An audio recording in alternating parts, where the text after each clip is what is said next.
Bonsoir, je suis vraiment ravi de vous accueillir pour cet événement qui est un événement conjoint entre l'École d'architecture de Strasbourg et le CAUE du Bas-Rhin. Nous accueillons ce soir les représentants de l'Université d'État d'architecture et de construction de Yerevan en personne de Nune Chiligarian, excusez-moi si j'ai un tout petit peu écorché votre nom, qui est responsable de la coopération scientifique et pédagogique à l'Université d'Yerevan et enseignante et à la chaire d'urbanisme, et également le professeur Ashot Kanayan, qui est professeur à la chaire d'urbanisme de l'université d'Erevan. Le thème de la conférence va porter sur l'architecture en Arménie, architecture d'hier et d'aujourd'hui, donc architecture patrimoniale et architecture contemporaine. Donc on leur passera assez rapidement la parole. Je voulais peut-être resituer un peu cette coopération, puisqu'elle a commencé, je crois, il y a un an à peu près, dans les locaux de l'école d'architecture, et nous avons accueilli une délégation de l'Université d'État d'Erevan. Et depuis, nous avons monté une coopération qui s'est traduite par l'accueil à Strasbourg dès cette rentrée de 2 étudiants arméniens qui sont actuellement en 4e année et qui, j'espère, nous rejoindront tout à l'heure. Cette coopération également s'est traduite très récemment par un workshop commun à Fanano, un workshop conjoint entre des étudiants de 4e année de l'école d'architecture de Strasbourg et des étudiants de l'université d'Erevan, et donc au nombre d'une quinzaine de chaque côté, je pense, et qui s'est traduit par un travail sur la sculpture en pierre à Fanano. Cette coopération devrait se prolonger désormais, on l'espère, l'an prochain par des ateliers d'architecture communs en 4e année, et peut-être en perspective, et c'est une hypothèse qui a été évoquée très récemment, un master et un double diplôme conjoint à l'horizon 2012-2013 de l'université d'Erevan et de la faculté d'architecture de Strasbourg. Enfin, cet événement également va être poursuivi, je passerai la parole rapidement à Jean-Marc Berry, par l'inauguration d'une exposition toujours sur le thème de l'architecture arménienne d'hier et d'aujourd'hui, qui sera inaugurée tout à l'heure, mais je laisse peut-être Jean-Marc Berry en dire un mot. Peut-être pour vous inviter d'ores et déjà à l'inauguration de cette exposition à 19h30 au CAUE du Bas-Rhin, à l'issue donc de cette conférence. En tout cas, merci de votre présence, et je passe d'ores et déjà la parole à... Voilà.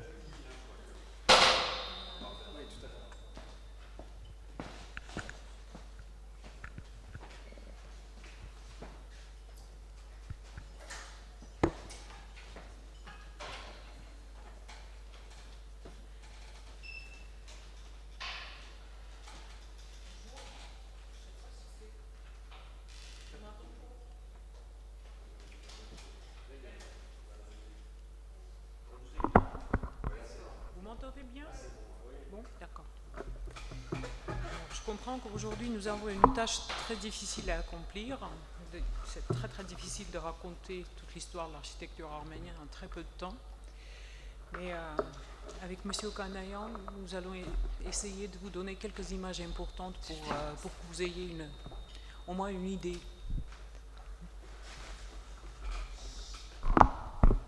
Comme ça.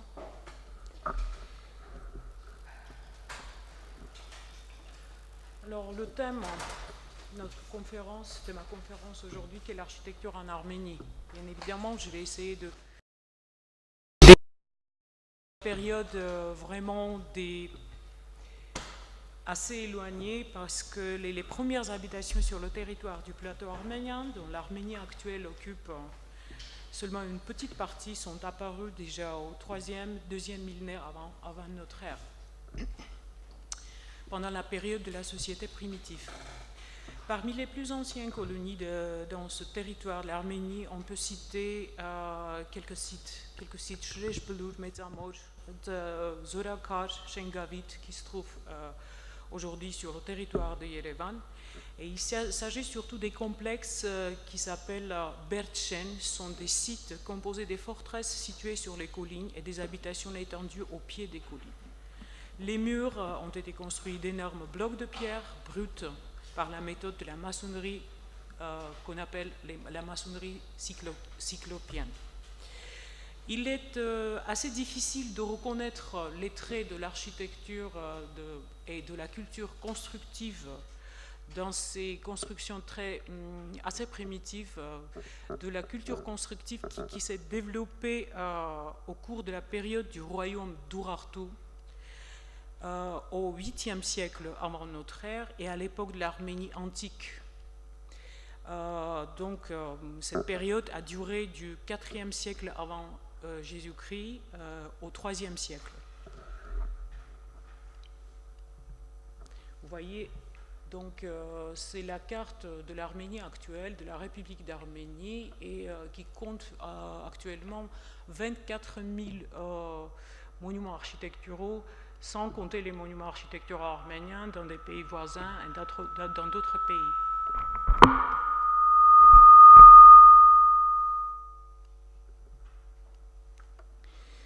Sur le vaste territoire du royaume d'Urartu, Van, ou le royaume Van, situé entre le lac de Van, Urmia et Sevan, ont été érigées de nombreuses villes fortifiées et des forteresses, dont quelques-unes se trouvent sur le territoire de la République d'Arménie. Les sites fortifiés de la période d'Urartu, Erebuni, Arimbert, Argishtikhinili, Teishebaini, et les autres ont hérité la structure bipartie des Bertchen, la morphologie complexe des sites urartiens, et les vestiges archéologiques témoignent un niveau de vie assez élevé et une technologie de construction assez développée. La plupart des édifices dans des villes urartiennes est construit des blocs de basalte taillés à la technique de la maçonnerie sèche sans mortier.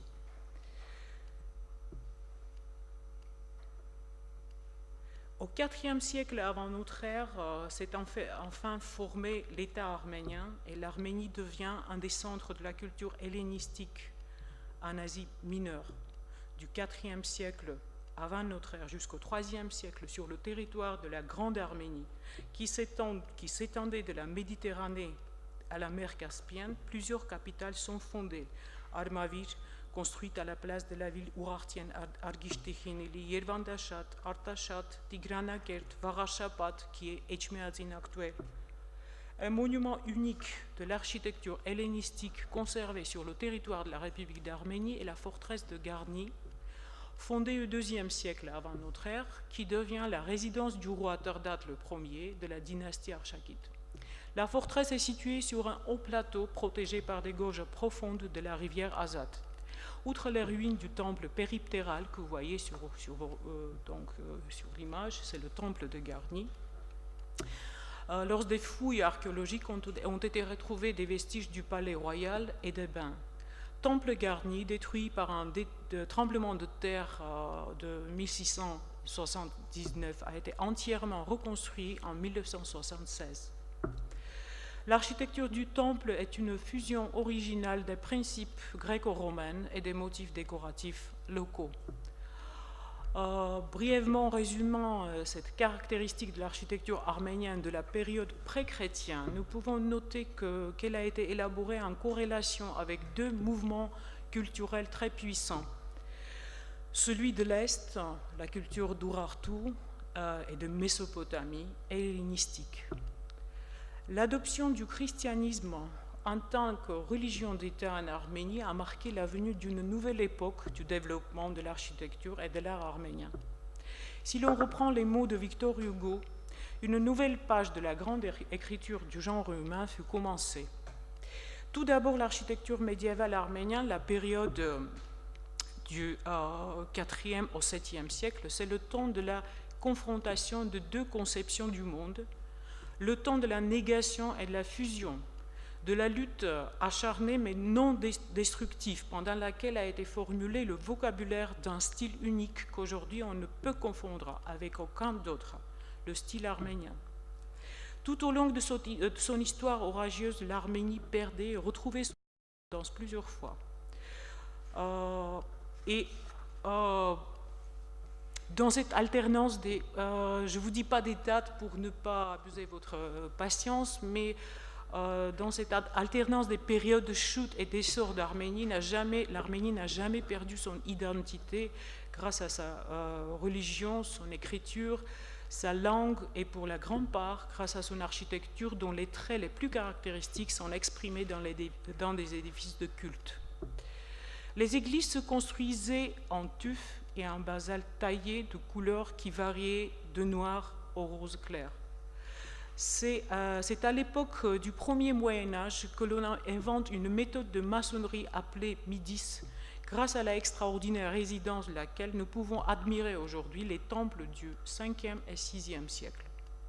Très souvent, on édifiait les églises sur les fondations des temples païens et elles héritaient leur forme de plan et les dimensions. Cependant, déjà au 5e siècle, ont été élaborées de nouvelles approches qui ont prédéterminé l'image de l'architecture arménienne jusqu'à la fin du XVIIe siècle. Les premières églises avaient les plans rectangulaires, avec l'abside principale à l'est et la couverture voûtée, achevée de toits à 2 pentes de l'extérieur. Ce sont en fait des basiliques que vous voyez sur l'écran, à 1 ou 3 nefs. Cette forme était d'usage en Arménie bien avant l'époque chrétienne. Les grandes salles de réception dans des palais de l'époque d'Urartu en sont des prototypes. En même temps, avec les basiliques, l'architecture religieuse produit d'autres types d'édifices, à savoir les églises à plan cruciforme et les basiliques à dôme.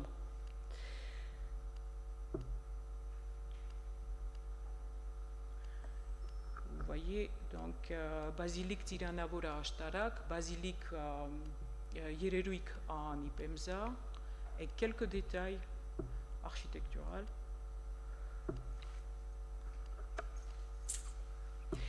La coupole a fait une vraie révolution, aussi bien dans la méthode de construction que dans l'image des églises, dont les volumes deviennent plus dynamiques et élancés. Les églises à Ouzun, Gayane, Echmiadzin, Aruch et Tallinn sont les meilleurs exemples. Plusieurs variations de type cruciforme à dôme ont été développées au cours des siècles suivants. La petite église Garbravor du 7e siècle est parmi les meilleurs représentants de ce type. Malgré cette dimension très modeste et le volume simple, elle occupe une place particulière en étant la seule où le toit en tuiles anciennes est resté presque intact. Le chef-d'œuvre de l'architecture du 7e siècle, l'église Saint-Ripsimé à Echmiadzin, elle aussi appartient à ce type. Contrairement à Karmravor, ici la croix du plan est insérée dans le rectangle et tout le volume monolithe fait penser plutôt à une sculpture qu'à un immeuble construit pendant longtemps en mettant pierre sur pierre. Il est à remarquer que les églises du premier Moyen-Âge sont pauvres en décoration. Une arcature très fine sur la façade, des pilastres, des corniches sculptées avec l'utilisation des motifs végétaux. Toutefois, cette modestie rend plus évident les proportions parfaites de l'œuvre. Les grands maîtres de cette époque faisaient parler les murs sans les trop orner. La Sainte Ripsimé peut en servir d'un exemple très illustre. Elle peut être considérée comme une sorte de prototype ancien du fonctionnalisme du XXe siècle, car tous ses composants ont double, même triple signification, fonctionnelle, constructive et décorative. Les niches rondes à l'intérieur sont pour organiser les entrées des autels aux 4 coins et en même temps elles servent de base pour les 4 très belles trompes-passages du carré au rond du dôme. Sur toutes les façades, on voit les niches couronnées de voûtes. C'est presque le seul détail de décoration des façades. Mais en regardant le plan, on voit que ces niches décoratives, entre guillemets, sont faites aussi pour alléger le poids des murs et diminuer leur épaisseur.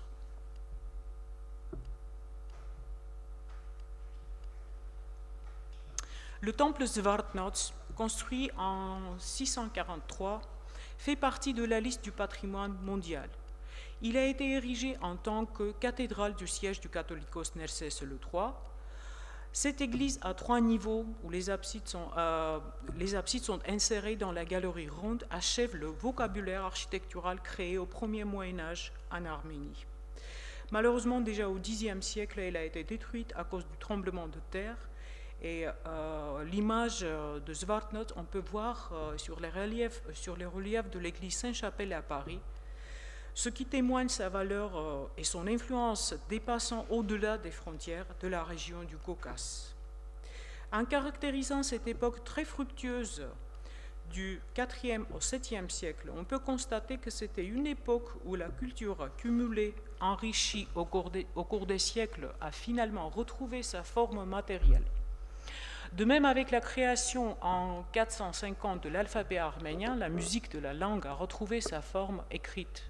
L'architecture arménienne, forte de connaissances et d'expériences de plus de 10 siècles, a engendré son vocabulaire dont chaque mot, en étant une valeur en soi, servira bientôt d'élément de base pour des vrais poèmes architecturaux, à savoir des ensembles monastiques de 10e, 14e siècle.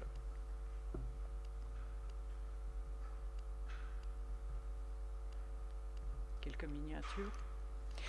Actuellement, il existe plus de, j'ai dit déjà, 24 000 monuments architecturaux sur le territoire de la République d'Arménie. Et parmi ces monuments, il y a une vingtaine de monastères, dont 4 intègrent la liste du patrimoine mondial de l'UNESCO. Ces monastères, dont la brève description je voudrais vous présenter, à l'époque étaient les centres de la culture, de la science et de l'éducation. Ainsi, les chefs-d'œuvre de l'architecture ont abrité les chefs-d'œuvre de la poésie, de la musique et de la peinture. Les monastères Arpat et Sanaïn, que vous voyez, c'est le monastère Arpat. Et en même temps, avec le monastère Arpat, c'est le monastère Sanaïn qui a été fondé presque en même temps au Xe siècle. Au XIe siècle, selon l'historien Étienne de Daron, il y avait 500 moines vivant et travaillant au monastère, à ces monastères. Dans des académies de ces monastères, on enseignait les arts libéraux, la médecine, la peinture, la philosophie et en particulier l'art de la miniature. La plus ancienne église du monastère Arpat, Surpneshan, a été construite en 976.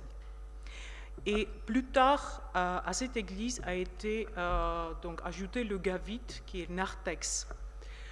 Elle a été reconstruite et élargie en 1209, et il est remarquable. Je vais voir s'il y a, voilà, vous voyez, le plafond du gavit du Surpneshan, de l'église Surpneshan, à droite, à votre droite. Et il est remarquable par la structure très originale de la couverture représentant le système de 4 paires d'arcs croisés. Le tour du clocher, qui a été construit en 1245, à 3 niveaux couronnés de rotondes, domine tout l'ensemble. Ce qui est caractéristique pour Arpat, comme d'ailleurs pour tous les monastères arméniens, qui en étant composé d'édifices au plan bien symétrique, il représente des ensembles parfaitement équilibrés mais jamais symétriques. Vous pouvez voir et comparer avec donc, le plan du monastère de Sanaïn et la régularité des formes des églises, comme la rime, elle donne appui et raison à l'émotion irrégulière et bouleversante du monastère poème.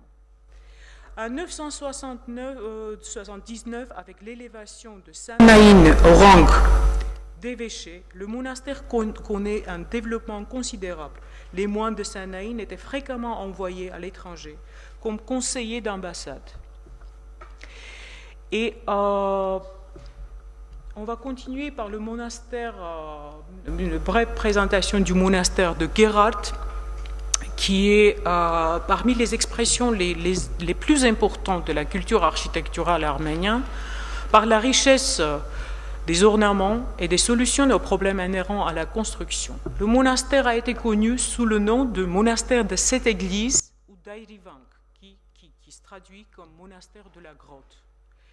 Et autrement, on l'appelle Gerartavank, ce que veut dire le monastère de la lance. Ce dernier nom dérive des reliques conservées pendant de nombreuses années au monastère de la lance, dont on dit qu'elle a blessé le torse du Christ sur la croix. Dans sa période d'épanouissement, Geralt était un centre spirituel d'importance exceptionnelle, dont dépendaient de vastes et riches territoires.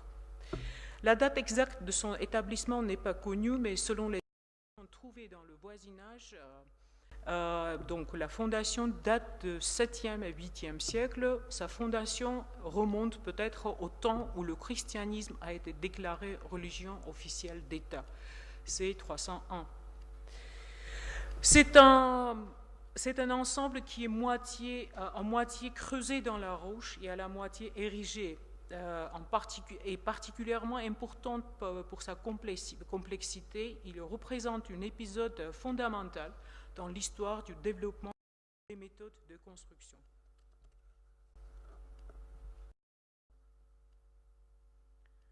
Vous voyez l'intérieur de l'entrée principale et l'intérieur de l'église Saint-Aspazatine à Gerhardt. C'est justement la partie creusée dans la roche, complètement creusée dans la roche. La ville d'Echmiadzin, Vararchapat, vous savez déjà qu'elle a été fondée par le roi Vararchak déjà au IIe siècle. A été fondée à la fin du IIe siècle, tenant compte de ces fortifications très puissantes, les Romains ont décidé de la rendre en capitale de la province arménienne, parce qu'à cette époque-là, l'Arménie a été vaincue par les Romains. Lorsque le christianisme fut reconnu la religion d'État, Vararchapat devient le centre religieux du pays. Et aujourd'hui, Vararchapat, la ville d'Echmiadzin, Vararchapat, est la résidence du catholicos, tous les Arméniens. La cathédrale Saint-Echmiadzin, que vous voyez sur l'écran, est la plus ancienne église arménienne. Elle a été établie par Grégoire l'Illuminateur à la place d'un temple païen dont les fondations se sont conservées au sous-sol de la cathédrale. Elle, ayant autrefois la forme basilicale, a été reconstruite plusieurs fois. Et la décoration du dôme et la construction du clocher, le clocher a été construit au XVIIe siècle. Je voudrais conclure cette partie de ma conférence par la présentation aussi de deux expressions de l'esprit artistique arménien prétendant à l'inscription sur la liste du patrimoine mondial de l'UNESCO, car il abrite des bâtiments, des sculptures et des reliefs d'une richesse et d'une originalité exceptionnelle. L'un, Noravank, que vous voyez sur l'écran, situé en Arménie, et l'autre, Artamaj, en Turquie. Un dossier avec la description détaillée du monastère Noravank et de la vallée, préparé par l'Agence de la protection des monuments historiques de l'Arménie, a été remis aux experts européens en 2004. Actuellement, ce dossier est à l'étude. La même année, le gouvernement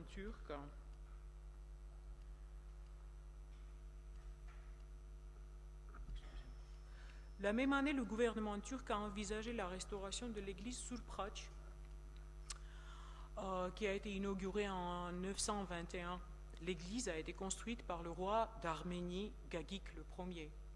L'historien de Gagik, Thomas Artsrouni, décrit l'église entourée de riches constructions où un palais aux coupoles dorées au bord du lac devant. Mais seule l'église est restée debout. En 1113, elle devient le centre du patriarcat arménien d'Artamaj et le cœur spirituel, un centre florissant de la culture arménienne, dont cette église est l'une des dernières reliques. Les travaux de restauration de Surpraç ont débuté en mai 2005 et ont été terminés en 2007. Espérons que ces deux chefs-d'œuvre de l'architecture arménienne, le monastère Noravank et l'église Surpraç, intégreront bientôt la grande liste de la plus grande écriture du genre humain, rassemblant les meilleures expressions du génie humain, indépendamment de leur appartenance à des croyances et des régimes politiques différents. Car d'après Ludwig Feuerbach, les temples érigés en l'honneur de la religion le sont en vérité en l'honneur de l'architecture.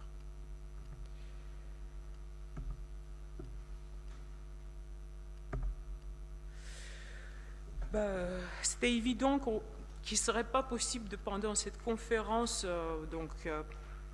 présenter toutes les réalisations les plus importantes contemporaines de l'architecture moderne sur tout le territoire de l'Arménie, qui n'est pas très grand d'ailleurs, mais quand même je vais essayer de marquer quelques périodes importantes du développement urbain et de l'alternance des styles architecturaux sur l'exemple de la ville de Yerevan.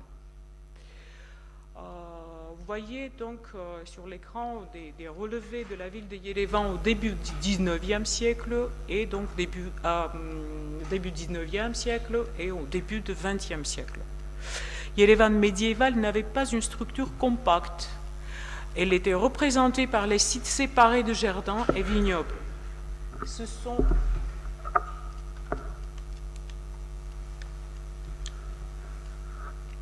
vous voyez une vraiment dispersion.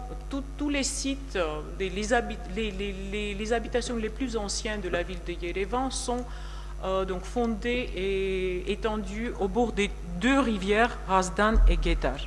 Sur le relevé datant du début du XIXe siècle, on voit clairement que ces sites sont à deux côtés de deux rivières principales de la ville de Yerevan. La forteresse, construite à la fin du XVIe siècle, à l'époque de la domination perse, a été bien défendue de l'est par la gorge profonde de Razdan, et ici jusqu'à la moitié du XIXe siècle. La structure de la ville a été dictée par les particularités de paysage.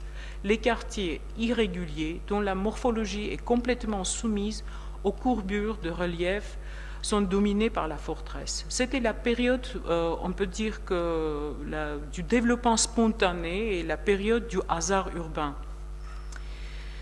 La longue histoire du développement de la ville de Yerevan représente une alternance des périodes d'essor et de décadence, des étapes de la politique réfléchie et de la construction anarchique.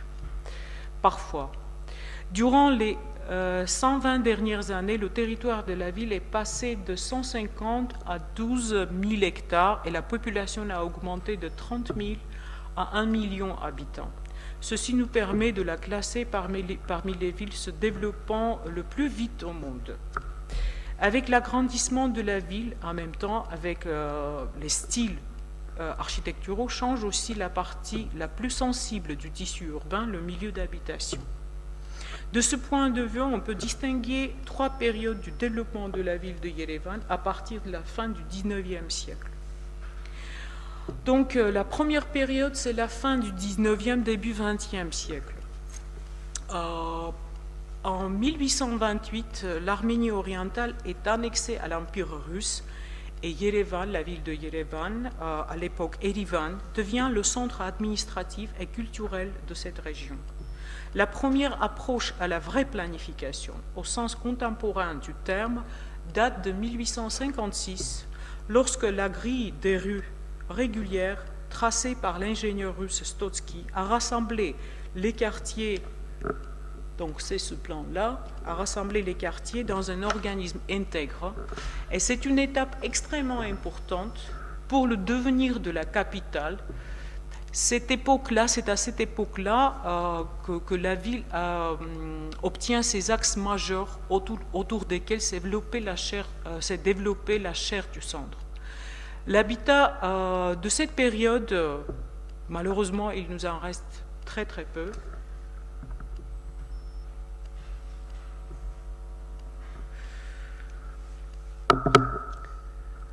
Ce sont des quartiers au noyau historique ou à la trame régulière, et cette trame permet un découpage du terrain simple et orthogonal, l'alignement sur rue avec des maisons associées à des cours intérieures. Et on a entrepris quelques opérations au début des années 2000 pour la réhabilitation de trois quartiers historiques datant de la fin 19e, début 20e siècle au centre-ville. Mais il est trop tôt pour le moment de juger donc, de la qualité de ces opérations. On ne sait vraiment pas de quoi il s'agit, comment ça va se terminer. Et sur ce plan, vous voyez donc la ville de Yerevan et le centre historique tout petit. Enfin, dans très peu de temps, toute la ville de Yerevan qui a été conçue donc, par, vous voyez, le premier plan d'extension à l'époque soviétique de 1924, conçu par Alexandre Tamanyan, un grand architecte, très connu. Donc actuellement, toute cette partie de la ville, qui était toute la ville de Yerevan, maintenant c'est seulement, pas le centre, mais seulement le petit centre de la ville. Et vous voyez les quartiers, donc toute la périphérie et cette ville qui a grandi très très vite. Et bien sûr, on a différentes expressions, différents types d'architecture dans ces quartiers périphériques et au centre aussi. Donc, on va revenir un petit peu au premier plan d'extension de la ville, donc à l'époque soviétique. On voit la tentative d'inclure les éléments majeurs du paysage dans le tissu urbain. L'axe sud-nord, très très significatif pour le développement de la ville de Yerevan, donc assure les ouvertures sur la colline d'un côté et sur le panorama du mont Ararat au sud. Les zones vertes, toutes ces zones vertes, on ne voit pas peut-être clairement, il y a un boulevard circulaire et le boulevard principal. Les zones vertes qui sont considérées par le concepteur du plan, Alexandre Tamanian, comme les poumons de la ville dense, sont organisées de façon à créer un cheminement piétonnier ininterrompu reliant les éléments structurels de la ville. Malgré le dessin bien intègre, bien dessiné, avec un joli dessin, donc de ce plan d'extension, les zones fonctionnelles ils sont bien définies. Au centre, vous voyez donc le centre administratif avec la place de la République, autrefois place de Lénine, et le théâtre de l'Opéra, avec la place de l'Opéra qui est le centre de la zone culturelle. Cette partie, c'est donc la zone universitaire. Vers le sud, à l'ouest, la zone des musées, et vers le sud, une grande partie industrielle. Et à cette époque-là, que Tamanian crée cette ossature urbaine de la ville avec les bâtiments principaux qui, malgré toutes les perturbations, la tient jusqu'à nos jours. Et le style, on parle beaucoup, certainement vous avez beaucoup entendu parler du style arménien, du style de Tamanian. On est passé un petit peu plus vite. Et ce style, c'est un mélange, c'est pas un mélange, mais est formé avec, sur la base de l'école académique provenant du classicisme, avec les traditions locales qui viennent des traditions architecturales, du décor et des principes de l'architecture arménienne médiévale.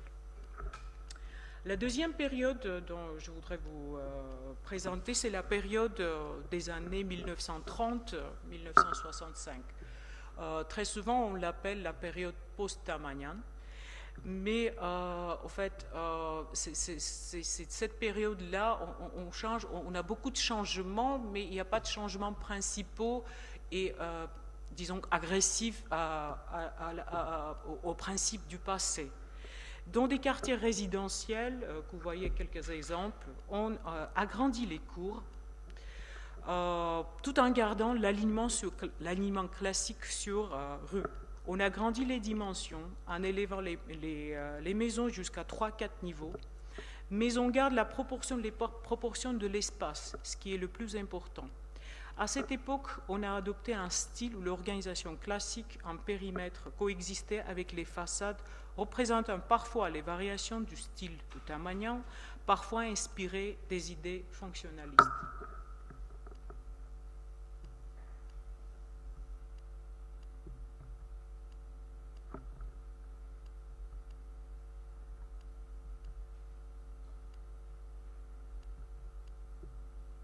Place de la République, théâtre de l'Opéra à Yerevan, et quelques immeubles d'habitation. En fait, c'est tout ce qui a le meilleur pour la ville de Yerevan jusqu'à nos jours, ce qu'on a fait dans le domaine du logement en général. C'est considéré comme le meilleur logement et en tant que tel, elle reste jusqu'à nos jours. Et enfin, la troisième période qui commence dans les années, à la moitié des années 60, 1965, et ça continue à nos jours. Le début de cette période est marqué par le passage au bâti industriel.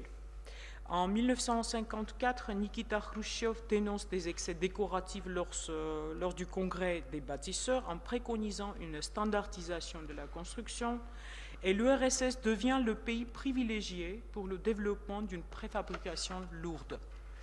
Avec l'accroissement de la population de la capitale, le territoire de toute la ville des années, comme j'ai dit, 20-30, est traité comme son centre.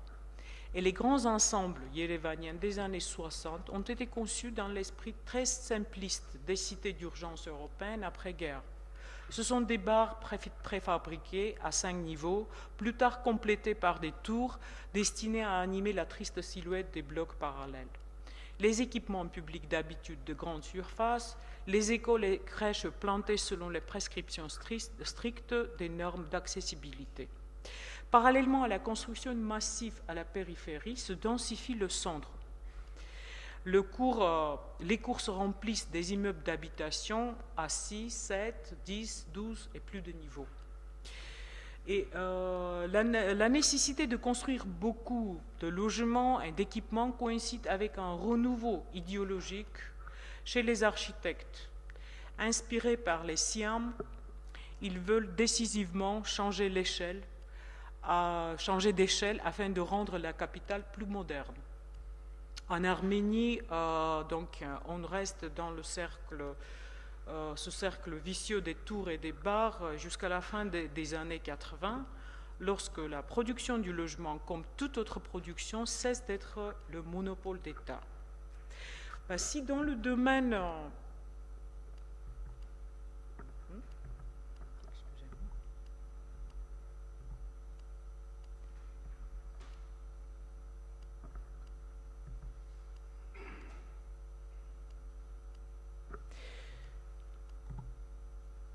Si dans le domaine de la construction du logement, on n'a pas beaucoup d'acquis, l'architecture des édifices publics de cette période s'enrichit des immeubles et des ensembles remarquables, dont la majorité est devenue des lieux très attractifs pour les habitants de la capitale et pour les touristes. Ces bâtiments sont aujourd'hui en cours de rénovation, ce qui prouve qu'ils n'ont pas perdu jusqu'à aujourd'hui leur valeur architecturale. Tout d'abord, vous voyez, c'est l'esplanade de la Cascade qui a ancré l'axe sud-nord dans le tissu de la ville, dans le tissu urbain de la ville, et qui sert aujourd'hui de lien entre le petit centre et les quartiers périphériques.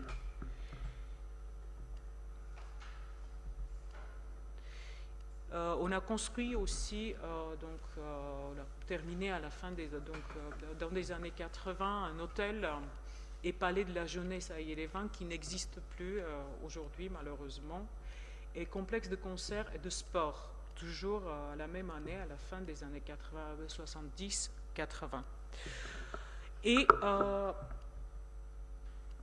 le passage à l'économie du marché au début des années 90, c'est aussi un moment très très important pour le développement de la ville, et non seulement pour la ville de Yerevan, et aussi pour toute la République. Et donc ce passage a bouleversé le principe de l'utilisation du sol et a amené à l'augmentation des prix des terrains, surtout au centre des villes. Un nouvel essor de la construction prend place déjà donc après les années de blocus, à la moitié des années 90. Depuis, parallèlement à l'élaboration de nouveaux documents d'urbanisme, dont le dernier a été mis à jour en 2005, continue la densification du centre. Et on assiste à un processus très intéressant et difficile à juger aujourd'hui où est-ce qu'on va arriver avec cette densification du centre de la ville déjà très très chargé Mais il paraît qu'après toutes les interdictions de l'époque soviétique, le secteur privé s'exprime en toute liberté, parfois malgré la loi et le règlement d'urbanisme. Et avec ça, quand même, on continue de construire, c'est la construction massive, la construction très active, il y a beaucoup d'investissements. Et il est vraiment difficile de caractériser l'architecture contemporaine arménienne aujourd'hui.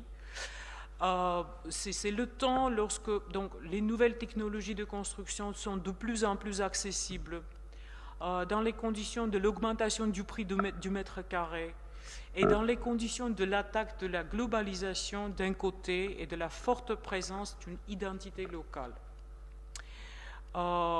Peut-être on assiste à la naissance d'un nouveau style arménien qui n'a pas encore le nom. Sans commenter, juste quelques images. Donc, nos activités constructives sont des réalisations des années de la fin 90, début 2000. Donc, c'est la cathédrale Grigol Lusavorić à Yerevan. Donc, vous pouvez voir comment interpréter l'image d'une église, d'un édifice de culte aujourd'hui en Arménie, une des réalisations. Donc la réalisation, on a achevé, on a fini donc la construction qui a été arrêtée pendant les années de blocus de la nouvelle mairie de la ville de Yerevan. Donc quelques images et l'intérieur de la nouvelle mairie. Et toujours la cascade, on lance des concours très très souvent et presque pour toutes les réalisations, pour toutes les opérations, on lance des concours internationaux. Donc vous voyez donc le concours, le projet qui a gagné le concours international pour le réaménagement de la cascade et donc la construction du musée de cristal à Yerevan, qui est arrêté malheureusement. Et peut-être la réalisation la plus remarquable contemporaine, c'est la réalisation du boulevard de l'avenue Nord Yerevan, le rêve d'Alexandre Tamanian. Cette avenue qui, comme peut-être vous vous souvenez, c'est l'axe sud-nord qui commence de la colline, passe par la cascade et donc relie en diagonale devait être ouverture donc, sur le panorama du mont Ararat et fonctionnellement devait relier donc, la partie de la zone culturelle avec donc, le centre administratif. Sans prétendre de donner une réponse définitive, qu'est-ce qui est l'architecture arménie, quel type d'architecture, comment s'appelle l'architecture en Arménie, je me permettrai quand même de recourir à la notion du patrimoine qui a aujourd'hui un sens plus large que jamais. Notre patrimoine, ce que je pense au moins moi-même personnellement, c'est l'ensemble de tout ce qu'on a pu créer de bien tout au long des siècles. Malgré les différences de gabarit, de couleurs et d'images. Faut-il peut-être essayer de ne pas refuser une partie pour mieux valoriser l'autre, pour mettre en évidence tout ce qui vient d'être construit.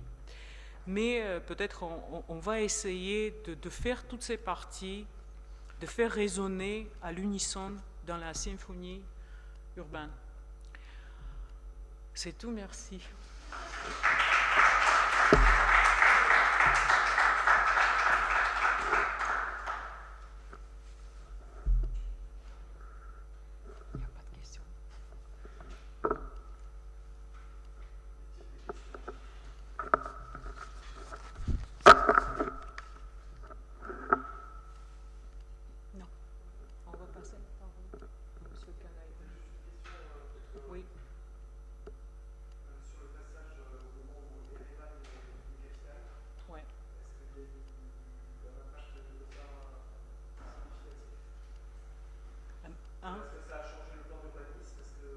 Ça a complètement changé parce que donc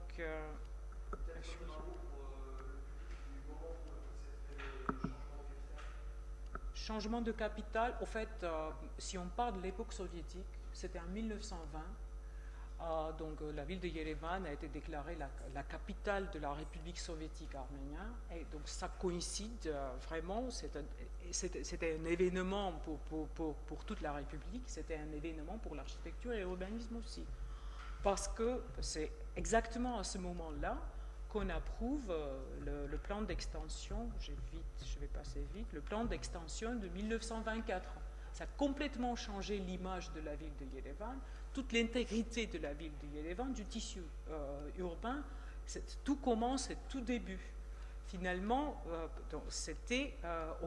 on a créé, avec ce plan-là, on a créé la base qui a servi donc de base pour tout le développement futur de la ville de Yerevan. Ça continue.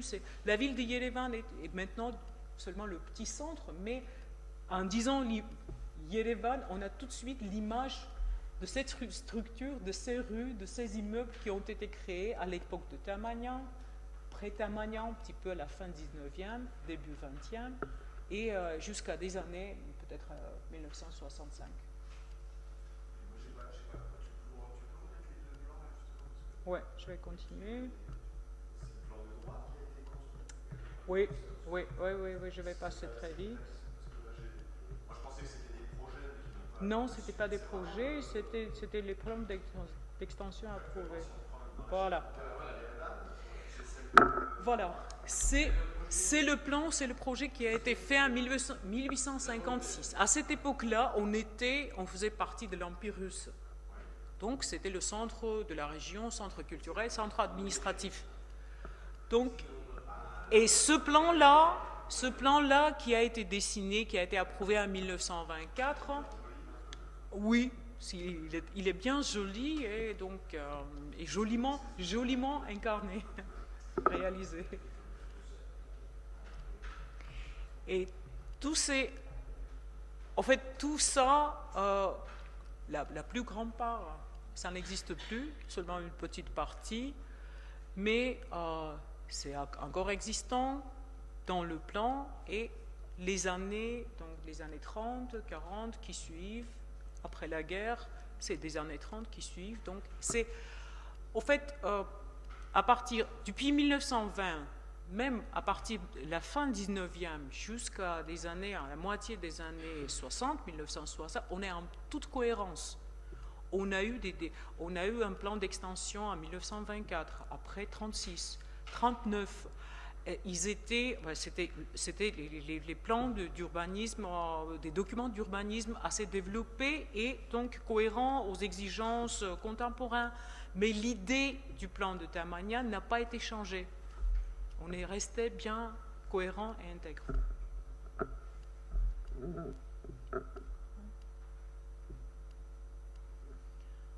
Merci. Oui.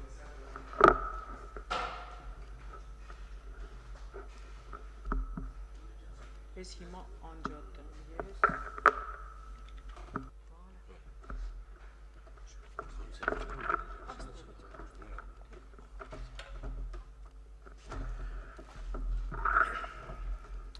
En continuant ce thème, je vais parler un petit peu. Vous avez déjà vu le contexte qui se passait pendant le dernier siècle en Arménie, dans l'architecture. Et je vais parler surtout dans ce contexte, comment ce contexte s'est développé, pourquoi, et comment se passait la gestion de la production architecturale et comment se passe aujourd'hui cette gestion, puisque c'est un problème pour nous aujourd'hui, puisque nous sommes en passage d'un système économique et humain d'autres.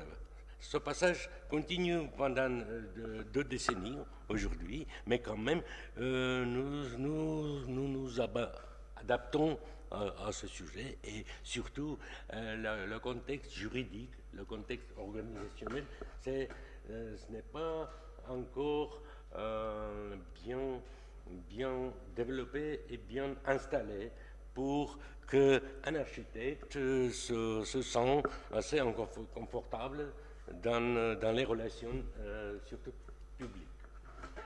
Voilà. Qu'est-ce que je vais lire pour être un peu plus rapide. Parler de la production de l'architecture dans le sens contemporain, on peut, pour la période à partir de court délai de l'indépendance de la Première République, 1918-1920, et l'installation, après, à 1920, l'installation du régime soviétique. Sans analyser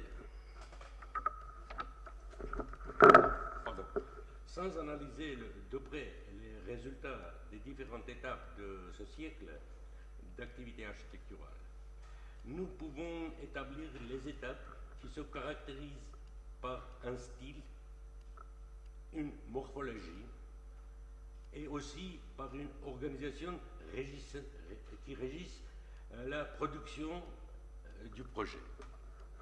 Pendant la première décennie du pouvoir soviétique en Arménie, 1920-1930, le régime n'influe pas beaucoup sur l'expression stylistique et idéologique de l'architecture. L'idéologie et la morphologie d'étude du projet restaient assez libres. En Arménie, les trois tendances, trois courants stylistiques se déclarent à ce période. Les architectes sont réunis autour de maîtres dans des agences publiques, surtout publiques, partout publiques, pas d'architectes libéraux et pas des agences privées, où l'on applique trois idéaux architecturaux. Une de ces tendances était la continuation du style classicisme russe, un peu colonial, qui existait dans les centres caucasiens comme Yerevan, Tbilissi, Bakou, les centres. Les agences de l'architecture étaient confiées aux maîtres de formation russes ayant étudié à Moscou et à Pétersbourg, dont le prestige professionnel acquis précédemment faisait autorité en la matière. Ils étaient les maîtres qui sont venus en Arménie et qui commencent la pratique professionnelle, la première pratique en Arménie. Puisque jusque-là, vous avez vu déjà le plan montré par Madame Tillingerian, ce sont les ingénieurs seulement, les planificateurs comme ça. Ce n'est pas des vrais architectes qui travaillaient en Arménie au sens contemporain. Le deuxième et le plus remarquable courant stylistique était l'œuvre de Tamanian, venu en 1919 en Arménie. Il a commencé son travail par l'étude du plan général. Nous disons plan général, plan principal. Ce n'est pas seulement plan masse, mais plan de développement de la ville.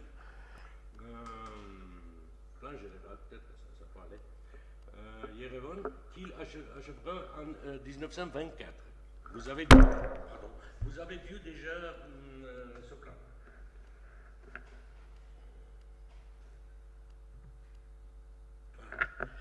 J'ai essayé de mettre en même échelle l'ancien plan, le relevé de Yerevan et, au 19e, et le plan de Tamanian à peu près en même échelle. Et vous pouvez remarquer que le réseau routier reste le même. Tamanian a gardé le réseau de cette partie-là. Vous voyez, tout ça, les mêmes rues existaient, mais les rues sont élargies. C'est-à-dire, l'ancien Yerevan a été condamné d'être détruit, puisque les axes restent les mêmes, mais je touche toujours quand je parle.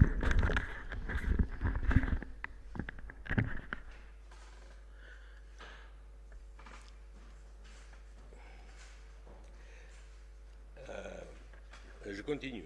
C'était un projet prétentieux, celui de créer une capitale, la 13e de l'Arménie, la 13e pendant toute l'histoire d'Arménie, pour un pays qui n'a pas plus eu de structure d'État durant un millénaire. La mission de Tamanyan aurait pu être sans surprise en tant que maître d'architecture, pardon. En effet, à 34 ans à peine, il était déjà académicien de l'Académie en architecture impériale de Russie. Ses œuvres d'inspiration classique russe ou de style national russe furent très appréciées à Saint-Pétersbourg et à Moscou dans les milieux artistiques. Avec cette réputation, il aurait pu continuer à travailler sans se rendre question. Mais, pourtant, il se fixera l'objectif de créer une ville nouvelle, originale, atypique, symbolisant la renaissance de son peuple, surtout juste après le génocide de 1915. Ça passait seulement 5 ans après ça. La conception architecturale de Tamanyan part de son interprétation des formes architecturales médiévales. Ses chefs d'œuvre sont le plan de masse d'Yerevan, vous avez vu ça, la maison du gouvernement, l'opéra, et il a encore des réalisations, mais quand même, ces deux grandes réalisations, la place de la République avec le gouvernement, on va voir, et vous avez vu déjà, et opéra, donner un ton, comme Camerton, donner une tonalité pour le développement architectural, même après sa mort, et jusque des années 60. La conception... voilà. Ceux-ci sont réalisés pendant 13 ans seulement. Il a travaillé 13 ans seulement en Arménie. Mais pendant 13 ans, il a réalisé assez de choses, assez des chefs d'œuvre, et aussi il a donné la direction, la mentalité dans l'architecture. Ces œuvres ont eu une influence remarquable sur le développement de l'architecture dans ce pays, même après sa mort, déterminant ainsi une continuité stylistique pour la période de l'après-guerre. Le troisième courant idéologique, le troisième courant idéologique et stylistique est formé par des jeunes architectes, les premiers promus de l'école polytechnique de Yerevan en 1927 et aussi de l'école du Moscou Frutemas. Ils furent des adeptes de tendances nouvelles de l'architecture mondiale comme le fonctionnalisme. Nous appelons constructivisme cette tendance. Ils s'organisent autour de différents groupements et associations et se nomment des adeptes du courant moderne de l'architecture, Osnova, c'est une abréviation russe. Pendant une décennie, ils ont réalisé plusieurs œuvres intéressantes qui font partie de façon significative du patrimoine architectural des années 30.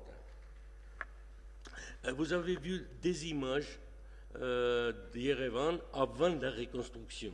C'est à peu près le début du XXe siècle, le paysage de Yerevan qui a été fait par un peintre. Il a fait des études très intéressantes. Il y a un album dit.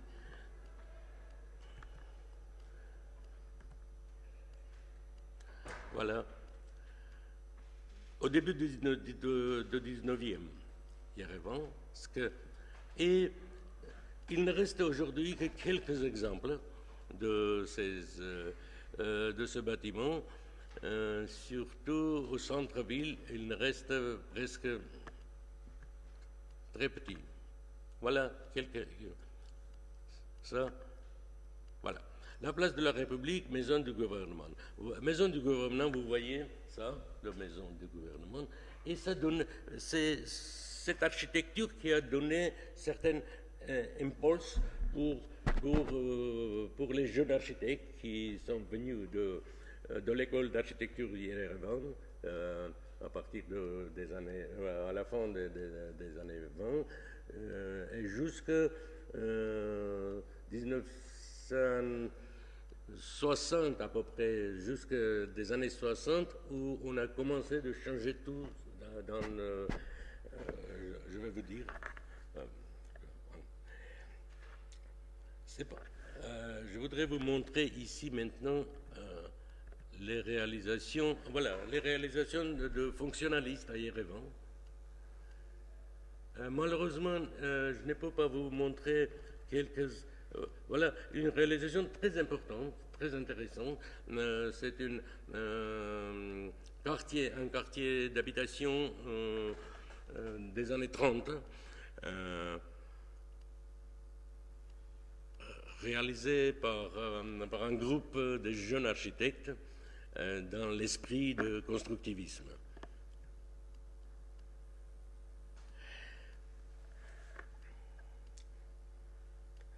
Ils organisent autour, voilà.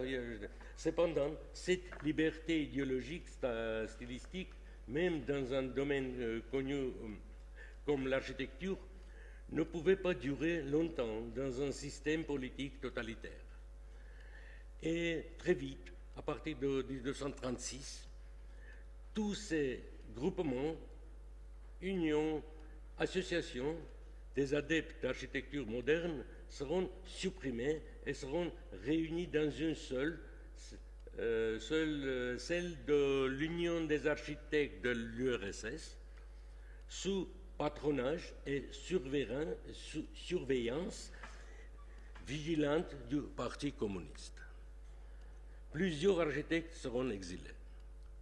Cette période, la fin des années 30, vous connaissez qu'est-ce qui se passait à l'Union soviétique, y compris avec les architectes, ça arrive. L'architecture en Arménie se développera vers deux directions officielles, déjà officielles entre guillemets.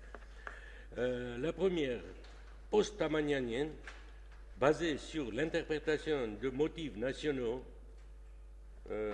Il y a des maîtres israéliens, safariens, arababiens et de motifs classiques avec une interprétation locale, grigorienne, Marc Grigorien, Barchinian, etc. Il faut noter que depuis l'installation du pouvoir soviétique, c'est l'État qui fournit tous les acteurs du processus architectural, maître d'ouvrage, maître d'œuvre, entrepreneur et toutes les instances réglementaires de l'expertise, etc., etc. Naturellement, l'État contrôle donc toutes les politiques urbaines, y compris l'aspect idéologique.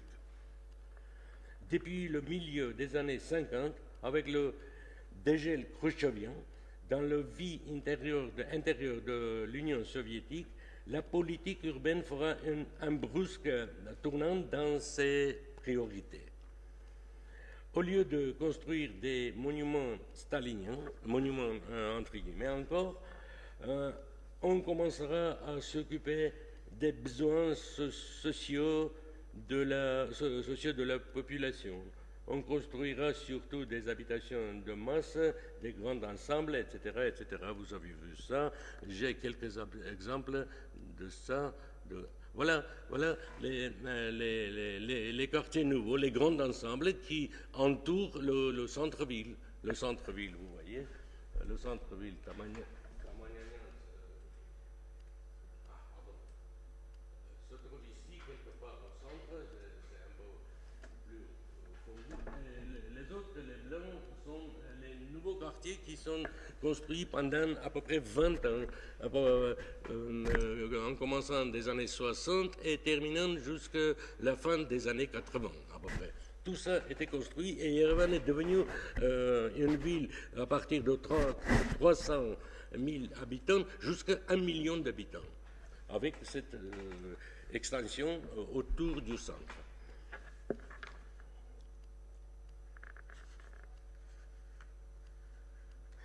Voilà. Au lieu de construire, voilà, on le fait rapidement à l'aide des projets types. C'est principal pour nous, puisque l'approche architecturale face à l'impératif des résultats donnera une expression architecturale diamétralement changée, réduite et simplifiée. L'architecture est changée, le pensée est changé.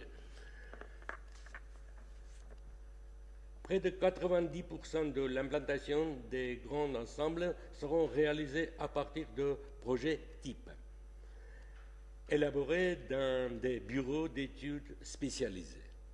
Ce sont des bureaux d'études d'État qui spécialisent de faire des projets types.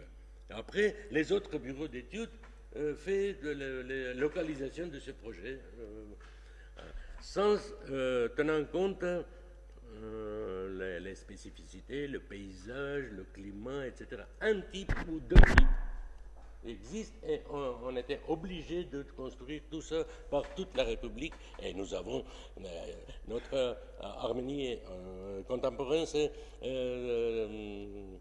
très petite, seulement 30 000 kilomètres carrés, mais il y a plusieurs paysages, plusieurs très riche par son... l'altitude est différente, à partir de 400 mètres jusqu'à 3000 mètres d'altitude.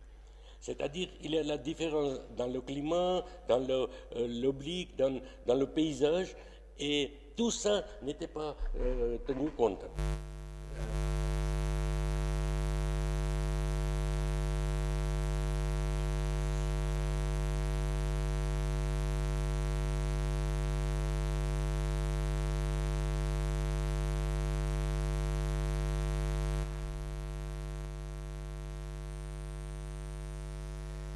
La production du projet était strictement planifiée, réglementée, unifiée, structurée, standardisée, minimisée. Portion du ciment, par exemple, ou d'armature sur 1 mètre carré de bâtiment. Et voilà ce que tu peux faire, mais pas moins, pas plus que tel kilo ou tel mètre carré, etc. Les impératifs de normes sismiques pour l'économie de projet seront sous-évalués. Ce sera une des causes de conséquences tragiques du séisme de Spital, survenu en 1988. Une des conséquences. Pourtant, malgré la démarche générale, apparaissent des réalisations originales non construites sur la base de projets types. Ces projets particuliers partiront de deux approches stylistiques. Une architecture dans l'esprit, c'est grand ensemble, voilà. Une architecture dans l'esprit des revues à la mode contemporaine, et ce, issu d'une interprétation moderne des concepts de Tamagnon, avec des formes synthétisées, discrètement décorées, mais préservant la monumentalité initiale de cette architecture israélienne et Jim Torosian, les grands maîtres de ce courant. Avec la désagrégation de l'Union soviétique, la déclaration d'indépendance de 1991 et le passage vers une économie de marché, la méthodologie et l'organisation du projet architectural en Arménie commencent à s'adapter au nouveau contexte, absolument inconnu pour nous auparavant. Au début de l'indépendance, la part de l'État étant devenue minime dans les grands bureaux d'études. Ceux-ci se sont peu à peu dégradés car la nature des commandes privées n'allait pas au-delà de petites reconstructions, annexes, surélévations, etc. Les architectes, étant habitués à leur rôle de fonctionnaires employés d'État, sans aucun souci pour trouver des commandes, doivent dorénavant négocier avec le client du prix du projet. C'est nouveau pour nous. Défendre le projet auprès des instances et des coordinateurs municipaux, régionaux et centraux, réaliser le contrôle de chantier, etc., etc. Tout ça ça existait bien sûr, mais de toute façon, maintenant, architecte jouait un rôle principal. Il est seul devant le monde, vous comprenez? Jusque-là, il était le directeur, entreprise, etc. Et tout était l'État. Et le contracteur aussi était l'État. Aujourd'hui,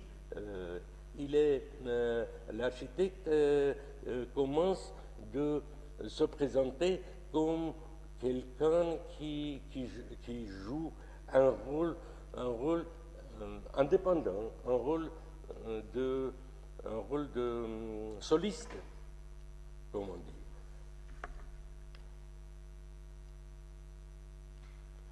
Les architectes étant habitués, voilà, ils doivent faire tout cela dans un contexte législatif et normatif hérité de régimes passés, en contradiction avec de nouvelles formes de relations humaines et politiques encore mal formalisées, surtout les relations économiques. Surtout. Cette nouvelle relation publique et économique du marché dicte une autre approche dans l'organisation et la méthodologie de la gestion du projet. Dès les premières années de l'indépendance de l'État arménien, le ministère de l'Urbanisme a commencé l'étude de loi et de... Le code de l'urbanisme français a été pris comme référence de base pour cette étude. Simultanément, les lois de base d'économie ont été élaborées comme les lois du sol, les lois de l'eau, les lois sur sous-sol, etc. Tout ça n'existait pas. En parallèle, l'étude des normes et des règles d'urbanisme de la production du projet architectural a été lancée et maintenant, aujourd'hui, nous sommes assez équipés par les règles, par les lois, grâce à l'activité du ministère de l'Urbanisme. Parmi les premières normes arméniennes sont celles qui concernent la sécurité de l'environnement, les normes parasismiques. On a revu complètement après le tremblement de terre de Spitak, et encore deuxième fois on a fait plus rigide ces normes, puisque de toute façon nous avons un risque très fort en Arménie, c'est le risque sismique. Incendie, reconstruction de l'agglomération, les normes thermotechniques, c'est-à-dire on a élaboré les normes qui sont vitales pour nous, puisque moins d'énergie, par exemple, c'est-à-dire il faut économiser l'énergie, etc., etc. Et on a mis les normes assez strictes pour l'économie d'énergie dans le domaine du bâtiment.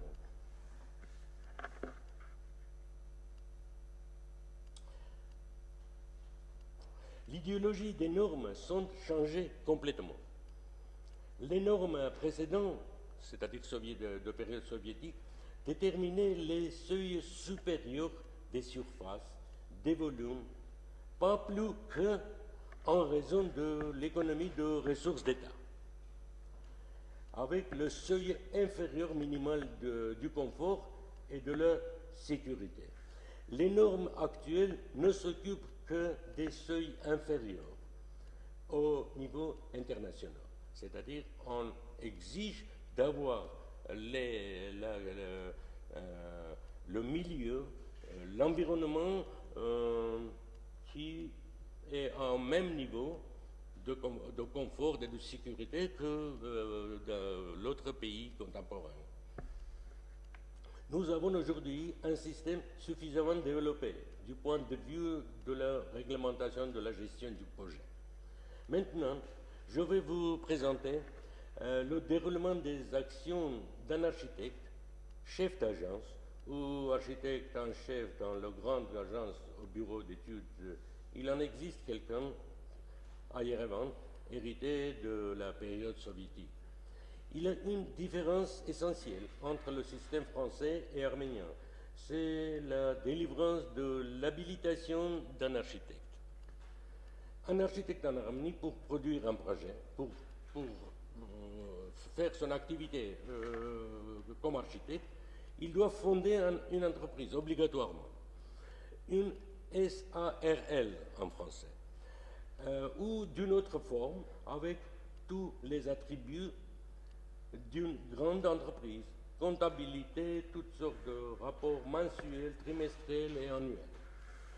Obtenir la délivrance d'une habilitation, deuxième habilitation, par le ministère de l'Urbanisme. Habilitation dite minimum requise pour la partie architecture et structure, seulement là, si vous voulez, du projet et maximum pour toutes les parties d'ingénierie du projet. La première phase de l'étude de projet commence par l'esquisse préliminaire, un dessin comportant des plans de masse et des dessins d'insertion dans le site. Cela est nécessaire pour obtenir les consignes architecturales et volumétriques de la mairie. C'est-à-dire, on obtient les consignes pour faire le projet. En France, l'architecte arrive à avoir permis de conduire directement. Jusqu'au permis de conduire, nous devons. Puis, on prépare l'esquisse précise qui est présentée à la mairie pour une approbation préliminaire. Ensuite, on peut commencer le projet d'exécution, le projet détaillé, avec toutes les spécifications, tout projet détaillé. Le projet détaillé sera de nouveau présenté à la mairie pour obtenir le permis de construire. Il devra contenir toutes les parties détaillées du projet prévues par les normes suivantes, architecture, structure, chauffage, etc., toutes les normes, toutes les parties du projet. Climatisation, etc. Fourniture d'une expertise de projet complet. Il faut présenter pour obtenir le permis. Approbation de l'inspection de la sécurité, incendie, etc. Approbation de l'inspection écologique, etc. Voilà. Si une agence d'architecture ne s'occupe que de parties bâtiment, seulement architecture et structure, c'est possible. De parties bâtiment, architecture et structure, il est obligé de prendre la coordination de l'étude du projet complet réalisée dans les autres agences d'ingénierie en tant qu'architecte en chef. Ce sont devoirs obligatoires. Maintenant, on est en train d'élaborer un projet de loi sur l'architecture. Voilà pourquoi je parlais avec vous. C'est très intéressant pour nous, puisque cet organisme que vous avez aujourd'hui, ce centre, c'est très important à mon avis, et nous sommes maintenant en train d'étudier les différents modèles, modèle russe, modèle italien, modèle américain, modèle de la France, et nous souhaitons que nous pouvons trouver une formule une organisation qui peut faire revenir la gestion d'architecture dans les mains des architectes. Merci beaucoup. Encore, vous pouvez voir quelques... Vous avez vu tout ça, nous vous a montré déjà, madame. Voilà. Si il y a des questions. Est-ce que la profession est réglementée chez vous? Enfin, j'ai pu comprendre que non, mais je vais alors préciser la question. C'est-à-dire en France, on a donc une instance qui s'appelle l'Ordre national des architectes qui après est organisé au niveau des... Voilà. Nous voulons avoir quelque chose comme en France. Nous n'avons pas ça. Un architecte qui veut créer une agence, il doit aller comme n'importe quel commerçant, avoir une structure. Et après, il faut encore aller chez le ministère d'Urbanisme pour avoir la délivrance voilà.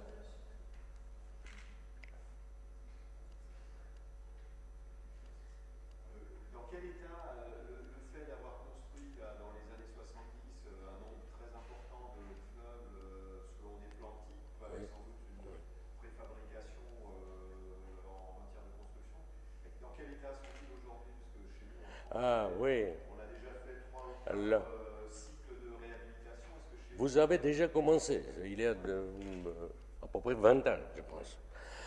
Chez nous, on est en train de penser de commencer, puisqu'il y a le problème économique, bien sûr, et aussi sûreté économique, puisqu'ils sont déjà physiquement et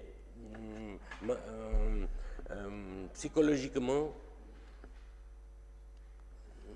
ils sont déjà... Voilà.